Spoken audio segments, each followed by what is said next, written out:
নমস্কার, আমি পিঙ্কিস লাইফ চ্যানেলে সবাইকে স্বাগত জানাই। আজকে আমি বানাবো ডাল বাটা। আর এখানে হচ্ছে কাঁচা কলা দিয়ে একটা রেসিপি। এখানে কাঁচা কলাগুলোকে আমি এরকম কেটে রেখেছি, আর কাঁচা কলার সাথে আমি কিছুটা আলুও কেটে রেখেছি। আর এখানে আমি মটর ডাল ভিজিয়ে বেটে রেখেছি। মটর ডালের মধ্যে আমি একটু হলুদ দিয়ে দেবো আর অল্প একটু লবণ দিয়ে দেবো, দিয়ে মটর ডালটা আমি বড়া ভেজে নেব। লবণ হলুদ দিয়ে ভালো করে ডালটা মেখে নেব। মটর ডালটা ভালো করে মাখা হয়ে গেছে, এবার আমি এগুলোকে ভাজার জন্য তেল গরম হতে বসিয়ে দেবো। আমি এখানে একটা কড়াই বসিয়ে দিয়েছি, আর কড়াই দিয়ে দেবো সাদা তেল।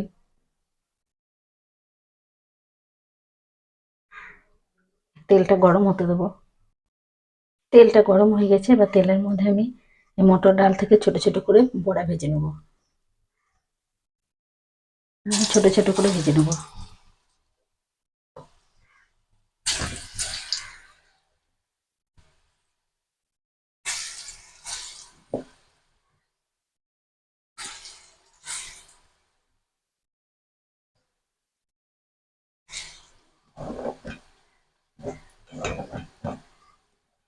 বড়াগুলোকে সঙ্গে সঙ্গে উল্টাবো না। এবার আমি বড়াগুলোকে একে একে উল্টে দেবো। একদিকটা কি সুন্দর লাল হয়ে গেছে দেখুন।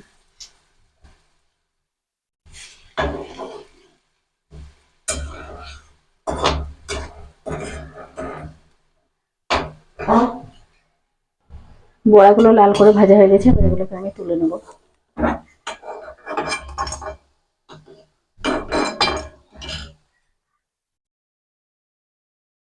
বাকি ডালগুলোকেও আমি একইভাবে বড়া ভেজে নেবো।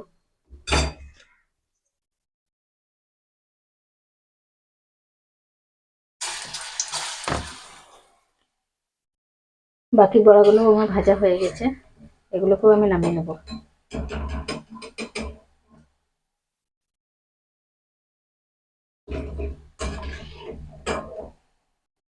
এবার এই তেলের মধ্যে প্রথমে আমি আলুগুলোকে ভেজে নেবো।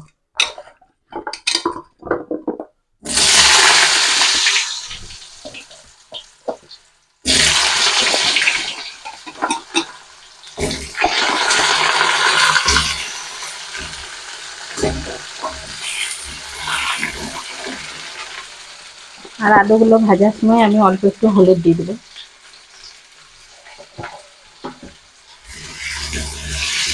মানে রান্নার সময় কালারটা খুব ভালো আসবে।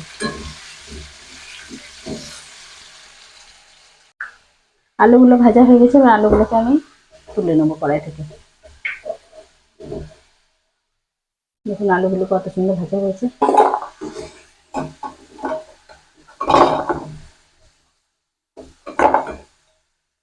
আলুগুলোকে আমি খুব লাল করিনি, আবার খুব হালকাও ভাজিনি। এবার আমি তেলের মধ্যে কাঁচা কলাগুলো ভেজে নেবো।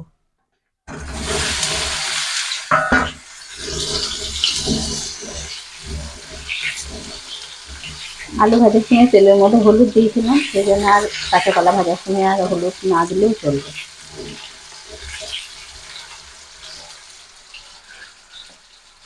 কাঁচা কলাটাও ভেজে নেবো। যতক্ষণ কাঁচা কলাটা ভাজা হচ্ছে ততক্ষণ কাঁচা কলার রেসিপির জন্য আমি একটা মশলা বানিয়ে নেবো। এখানে আদা বাটা দিয়ে দিলাম আমি, এর মধ্যে দিয়ে দেবো হলুদ গুঁড়ো, আর দিয়ে দেবো লঙ্কা গুঁড়ো, ধনে গুঁড়ো, জিরে গুঁড়ো, আর লাল লঙ্কা গুঁড়ো। সবগুলোকে আমি একসাথে একটু জল দিয়ে গুলে নেবো, আর লবণটা আমি পরে দেবো।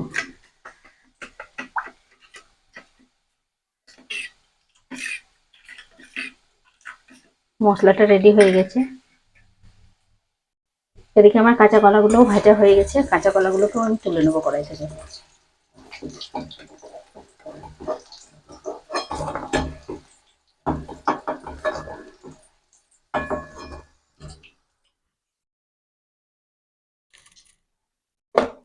এবারে আমি ওই তেলের মধ্যে দিয়ে দেবো অল্প একটু গোটা জিরে, আর দিয়ে দেবো একটু তেজপাতা।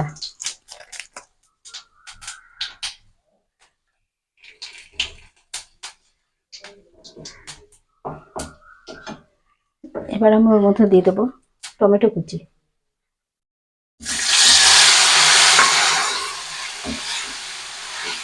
টমেটোর মধ্যে আমি লবণ দিয়ে দেবো। লবণটা একবারে স্বাদ মতো দিয়ে দেবো, আর পরে থেকে দেবো না।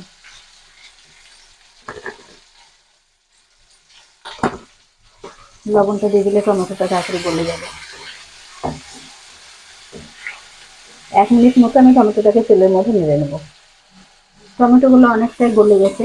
এবার আমি যে মশলার পেস্টটা করে রেখেছিলাম সেই মশলার পেস্টটা দিয়ে দেবো।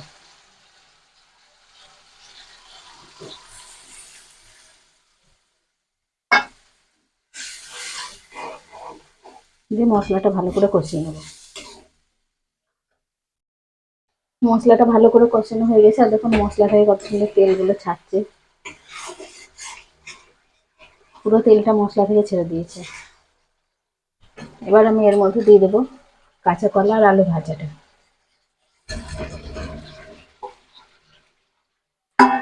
আপনারা নিরামিষ দিনে এই রান্নাটা করে খেতে পারেন, খুব ভালো লাগে।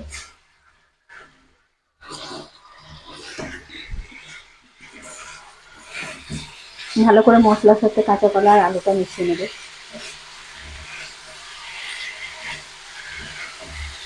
আমি 2 মিনিট মতো এরকম করে রান্না করে নেব, মশলার সাথে কাঁচা কলা আর আলুটা মিশিয়ে। কাঁচা কলাগুলো ভাজার সময়তেই সেদ্ধ হয়ে গেছে, আলুগুলো আরেকটু সেদ্ধ হবে, তার জন্য আমি একটু তরকারিতে জল দিয়ে দেবো।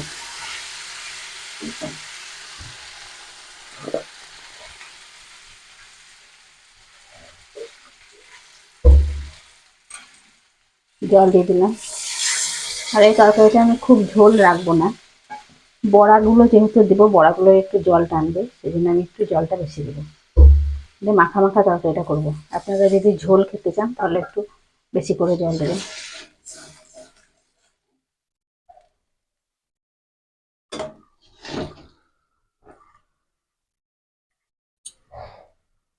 ঝোলটা ফুটতে শুরু করে দিয়েছে। এবার আমি যে বড়াগুলো ভেজে রেখেছিলাম সেগুলো দিয়ে দেবো।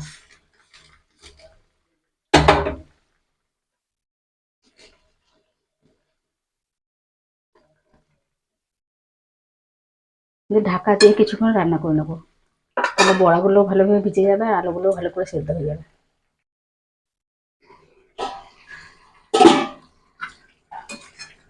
কত সুন্দর হয়ে গেছে।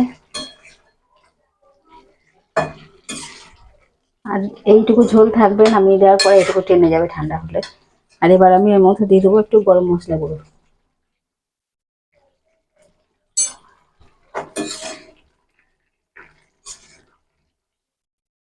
আমার এই নিরামিষ রান্নাটা কেমন লাগলো একটু কমেন্টে জানাবেন, আর ভালো লাগলে ভিডিওটিকে একটু শেয়ার করবেন আর চ্যানেলকে সাবস্ক্রাইব করে পাশে থাকবেন।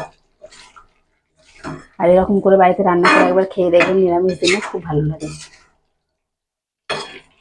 যারা কাঁচা কলা পছন্দ করে না তারাও এইভাবে রান্না করে খাবে।